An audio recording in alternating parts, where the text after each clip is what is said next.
Hi everyone, wanted to do a quick review of my latest purchase, which is an SMK TH78D, which is a CO2 air rifle. It has 2 canisters of CO2, which has given me about 80 shots, which is all very, very good fun. I used to do a lot of airgun shooting when I was younger. Got a HW80 with custom stock, which I really, really love, but I wanted to just get a budget gun, just to have some fun in the garden now that I don't live in quite such a built-up area and I'm likely to get the police called at me. So I went to my local gun shop over in Suffolk and actually had one of these on the shelves brand new for 60 quid. Been looking for one of these guns for quite some time, reading about them in the magazines and the like. I think the RRP is about £180, but for £60 I really didn't think I could go wrong. Yeah, the gun itself was actually very, very well made. In here you unscrew the cap end there, which I'll talk about in a little bit more detail later. Insert the 2 CO2 canisters. That then gases up, pellet enters the action there. Trigger, which is fine. Safety catch is a little bit peculiar, but what I really, really like is the thumb hole stock on it.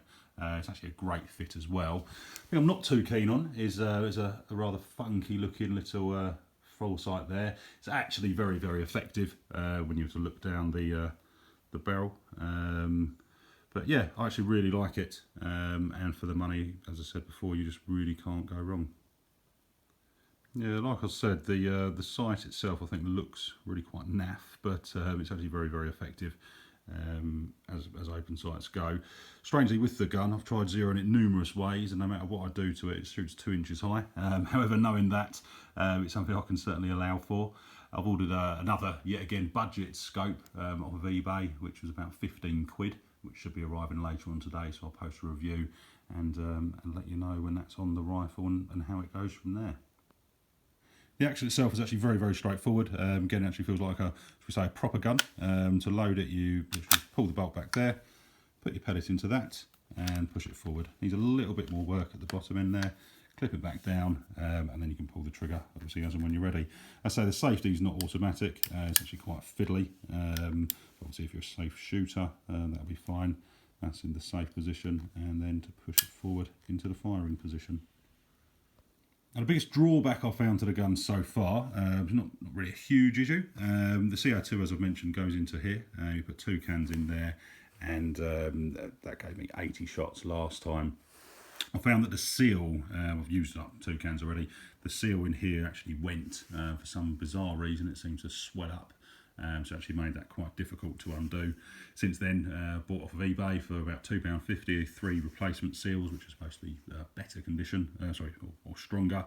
So when I re-gas it, I'm going to change that seal out for that, and hopefully that will improve on that. But worst case scenario, if I'm getting 80 shots, the actual CO2 capsules are about 50p each, even if I've changed the seal every time, for the value of the gun and what it can do and how it feels, really. I don't think we can complain too much at all. It's a very, very lightweight gun. You can actually use it one-handed almost, and it fits perfectly. So I really like thumb hole stock on it. And to be honest with you, I've been after a thumb hole rifle for a long, long time. Tried out a number of them, and this is actually one of the most comfortable I've tried so far. Okay, so that's the initial overview of the gun. As I've said, I'm amazed by the value of it. Even at the full RRP, I genuinely don't think you can go wrong.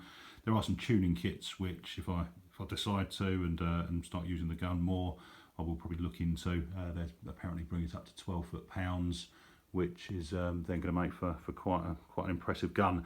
However, I think the tuning kit will actually cost more than the rifle itself, so all of a sudden it doesn't become quite as much of a budget gun as I was thinking. So that's a bit of food for thought. So I'll take it outside, do some shots with the open sights, and when the scope arrives, hopefully later on today, we'll try and zero that in and see if that can improve it at all.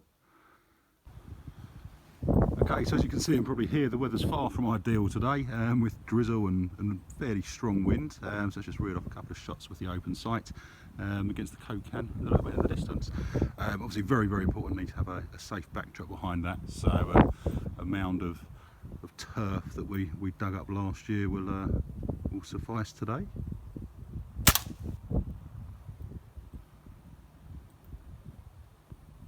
Now, as I mentioned in the video earlier, this can actually be used one-handed. Certainly for a guy of my size, which makes this a little easier.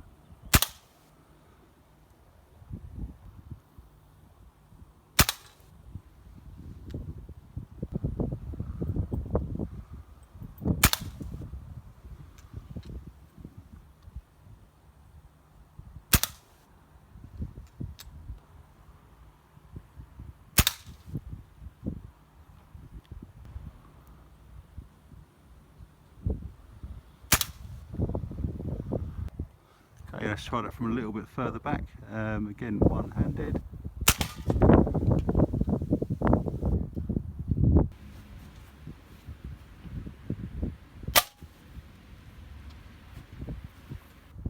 Okay, so the more time I actually spend shooting the rifle, the more I like it.